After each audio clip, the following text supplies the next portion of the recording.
In a small village nestling in the foothills of the West African mountains lived a young woman called Geneba. Ever since she was a child, Geneba had always been skinny in a way that many in her village considered abnormal. While other girls her age were complimented for their generous curves, Geneba was often described as too thin, fragile, or graceless. The incessant comments about her appearance had finally eroded her self-confidence.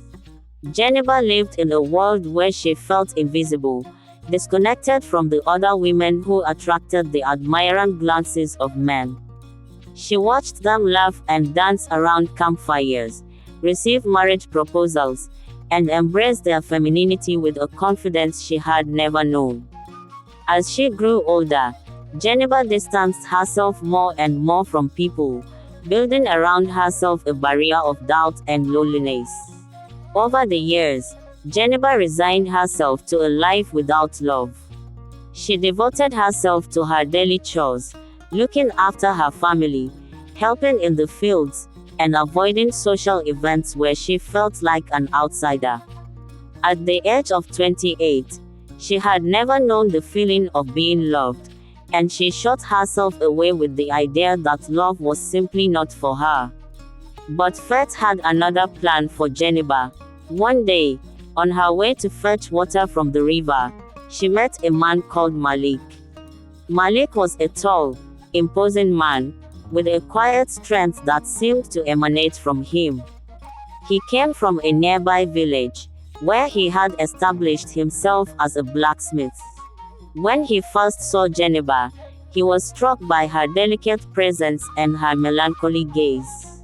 Malik approached Geneba by the river, seeking to strike up a conversation. "Hello," he said in a soft voice. "You seem to be far away in your thoughts. Is everything all right?" Geneba, surprised by the attention of a man she didn't know, replied shyly. "Yes, everything's fine. I was just thinking about some things." Malik smiled. "Thoughts are sometimes our greatest companions. But they can also be heavy chains, can't they?" Geneba nodded, unsure of how to respond.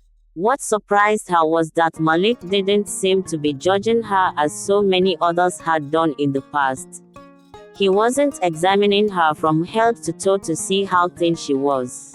He didn't look at her as a stranger. Instead, he seemed genuinely interested in what she had to say. Over the next few days, Malik began to spend more time with Geneba. They would often bump into each other down by the river, and then at markets and village festivals. Malik was a patient, attentive man, and he had a way of allaying Geneba's fears without her really realizing it. He complimented her on her inner qualities, her intelligence and her gentleness, things she had often underestimated in herself. Geneba, who had always been suspicious of men, gradually realized that she felt safe with Malik. Her fears were beginning to fade, and a new feeling was awakening within her. But despite everything, the shadow of her insecurities remained. She still wondered, why would this man, so respected and loved in his own village, be interested in her?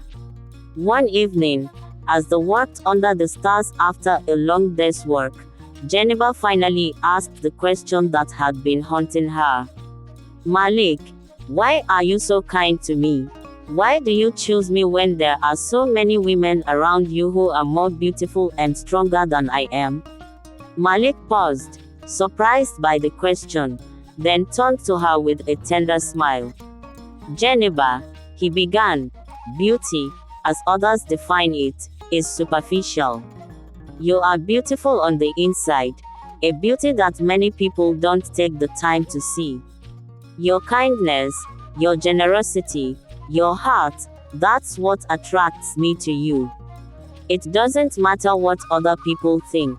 In my eyes, you're magnificent." Geneba was deeply moved by these words. For the first time in her life, she felt seen, truly seen for what she was. Her heart warmed and she found herself smiling, a sincere smile that she hadn't seen for a long time. Shortly afterwards, Malik asked Jennifer to marry him. The news caused quite a stir in the village. Many were surprised by Malik's choice, but Jennifer was beginning to learn to ignore the judgments of others. She had finally found someone who loved her for who she was, inside and out. Their wedding was a joyous celebration, full of song, dance and blessings. For the first time, Jennifer felt truly fulfilled. She was no longer that self-effacing, uncertain woman. She was now a loved and respected wife.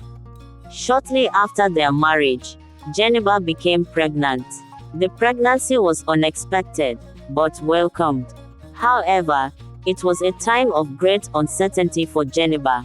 She feared that her body, which she had always considered too weak, would not be able to cope with pregnancy. But Malik, always at her side, reassured her day after day. On the day of the birth, Jennifer gave birth to not one, not two, but 4 children, 2 boys and 2 girls. The quadruplets were greeted with wonder by the whole village, and Jennifer, though tired, felt stronger than ever. Not only had she overcome her insecurities, but she had also become the mother of 4 beautiful children, a symbol of the love and confidence she had found in herself and in Malik. Over the years, Jennifer learned to love herself more each day. She discovered that true beauty lay in the way she saw herself and not in the expectations of others. Malik continued to love her with the same tenderness and passion as on the first day, constantly reminding Jennifer how precious she was to him. They grew old together, surrounded by their children, and every evening, as the sun set over the village, Malik would hold Jennifer by the hand, reminding her that true love was never a matter of appearance, but a deep connection between 2 souls that complemented each other.